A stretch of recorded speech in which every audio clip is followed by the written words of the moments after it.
Alright, so I guess I'm not doing a double RWBY review this week. Seriously, what is the upload schedule for this show? Does anybody know? 'Cause I don't know. I asked the Google machine, and the Google machine doesn't know, and if the Google machine doesn't know, I don't know, so I don't know. Where did I go just now? Not important. What is important is I actually really liked this episode. This is more how I feel they should have been writing the episodes of this season, all season. For the most part. You can't have this much happen in every single episode and the episodes still work overall. There have to be episodes where things slow down and you give the audience a little bit of time to breathe. But what we have here is an episode where every single member of Team RWBY gets something to do. It has its own climax, and yet story threads from other episodes are moved forward and more story threads are set up. It just worked so well. It proves that the writers can write episodes like this, so I'm shocked that there haven't been more episodes like this. That we have gotten so many episodes that felt slow and repetitive. It makes me feel like they injected filler into this season because they didn't know what to do with the time. And don't get me wrong, I'm not saying that I hate the show now because of that. I'm just saying that I wish it were better than it is. It's still a good show and they still put a lot of work into it. That's still clear. I just feel like more work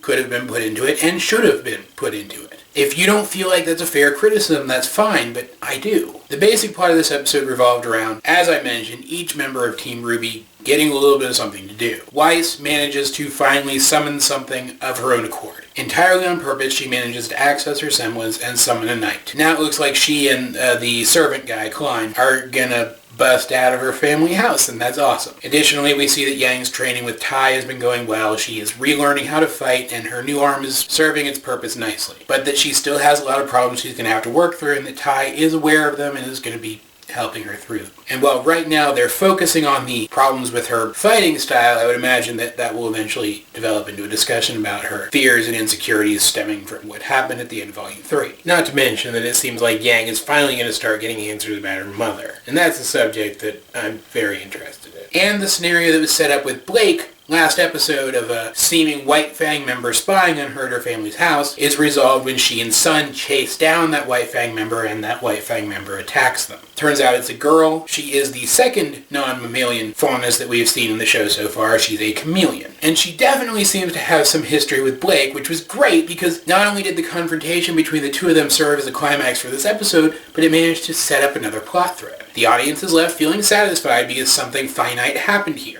And yet the audience is still left asking questions. That's good writing. Also good writing was when Sun got stabbed, though I might be biased in that regard. I'm kidding. I don't want Sun to die, obviously. But just as injuring Crow definitely worked as a way to up the tension in RWBY's plot, injuring Sun definitely works to up the tension in Blake's plot. Not only will a well-written follow-up put the audience into Blake's shoes and cause the audience to feel what she's feeling as she sees Sun lying there injured, but just as this plot line was starting to get going, now there's a hang-up and we have to wait to see what happens. But at the same time, now Blake has been given a reason to seek out answers. Now, another person she cares about has been injured by the White Fang, and she has more of a reason to go after them. Whether you like Sun or you don't, it was a very effective climax and a very effective hook. But finally, let's talk about RWBY's plot for a little bit. Crow is not getting better. He's unable to move now. They're having to carry him around on a makeshift stretcher, and they're very worried that he's not going to make it to the next town. There are obstacles in the way, and RWBY and her group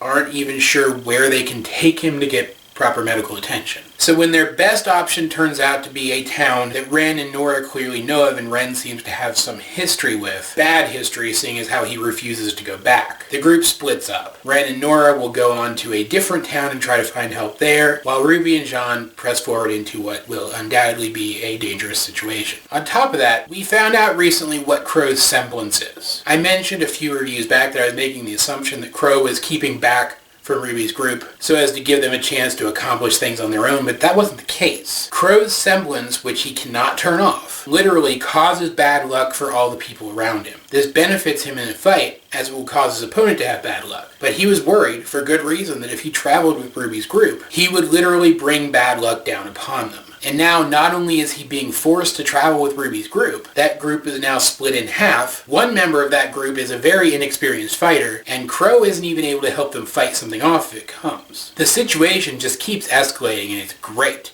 because I have no idea where they're going with this. Well, I have a couple of ideas where they're going with this, but I'm not certain enough about any of them to be certain about them. I guess what this review boils down to is that the storytelling really picked up in this episode. So many things came together and then kind of completely unraveled again immediately. It was good, exciting storytelling that I wish we had seen examples of earlier in the season. And I really hope that the rest of the season progresses more at this pace, because if it does, I think it'll round out to be pretty freaking great. If I had to complain about one thing in this episode, it would be that I feel like things did occur a little too fast. I feel like if we'd gotten more episodes like this earlier, if things had progressed a little bit faster earlier, that would have been different. The pacing in this episode could have been a little bit better. But I still don't think it was bad. I just think it could have been better, if that makes any sense. I also kind of wish we had seen a little bit more of Yang's training with Tai. Don't get me wrong, I don't want to see Yang weak, and I really want to see her fighting again, but it just felt a little too convenient, I guess. Overall, though, I really enjoyed this episode. As per usual, though, guys, what did you think of this episode? Let's get a discussion going in the comment section down below. Either way, this has been AJ22, and I will talk to you guys